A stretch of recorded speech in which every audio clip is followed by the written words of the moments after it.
Welcome to Everyday Buddhists. I'm Reverend Kenji Akahoshi, and I'm part of the guest lecture series. Welcome. For those of you who are new to Shin Buddhism, this class is intended to clarify some misunderstandings of Shin Buddhism.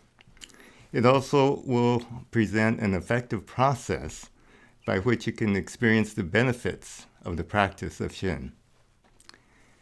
If I were to tell you I took up a new sport and got 3 strikes, you might think that's par for baseball. But then if I told you that the new sport was bowling, that would be a little amazing for a beginner to get 3 strikes. So 3 strikes is the content, and either baseball or bowling is the context. Much of Shin Buddhism has been taken in the wrong context. In America, religion is viewed in the context of Christianity. 50 years ago, Zen, meditation, mindfulness were taken as exotic Eastern practices. Today, they're accepted as effective means of stress reduction, health benefits, and efficiency techniques. Thanks to John Kabat-Zinn and many others, these practices have been shown to be very effective at a practical level. When presented in a way that highlights their beneficial practices, they've become widely accepted. Shin Buddhism is now beginning to be noticed. Like meditation and mindfulness, the practices are effective at a practical level. However, because religion in America is understood through the template of Christianity, some methods have been misunderstood. With palms together, heads bowed toward a picture or statue of a Buddha, and uttering foreign words, these actions appear to be worshiping a deity. But Shin Buddhism is not about belief. It is about waking up to reality.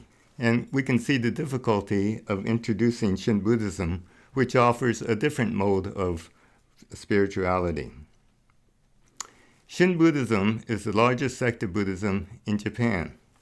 Its principles have affected the values, culture, and language for centuries. What has caused it to be so popular among the common, ordinary working person in Japan? The values and practices may reveal a truth that may resonate and benefit many Americans who seek a spiritual path in ordinary life. What is a simple practice that can be incorporated into our daily routine that can actually change our view of life itself? First, some details of the beginnings of Shin. Shinran, the founder of Shin, was a 13th century Tendai monk, and he was frustrated after 20 years in being in a monastery. He had the integrity to admit his inability to follow the precepts to a point where he can achieve spiritual fulfillment. However, he realized that even with his inability to control his ego, he was showered with life's benefits. After leaving the monastery and then being exiled, Shinran lived and taught among the common lay people of Japan. In those olden times, the most effective method of teaching some deep concepts was through mythical story form. Today, even when these stories are translated accurately, they are difficult to understand because of the terminology used are unfamiliar to us. And they're metaphorical. These metaphors are told in words and concepts that are not familiar to us. Words such as bodhisattva, Shinjin, other power, pure land. All these things have to be explained. The mythology tends to suggest that this is some form of simplistic religious belief. However, Shin Buddhism is not based on belief. It's based on the experience of what is true. Fortunately, modern scholars and other followers are able to provide interpretations that resonate with our contemporary lives.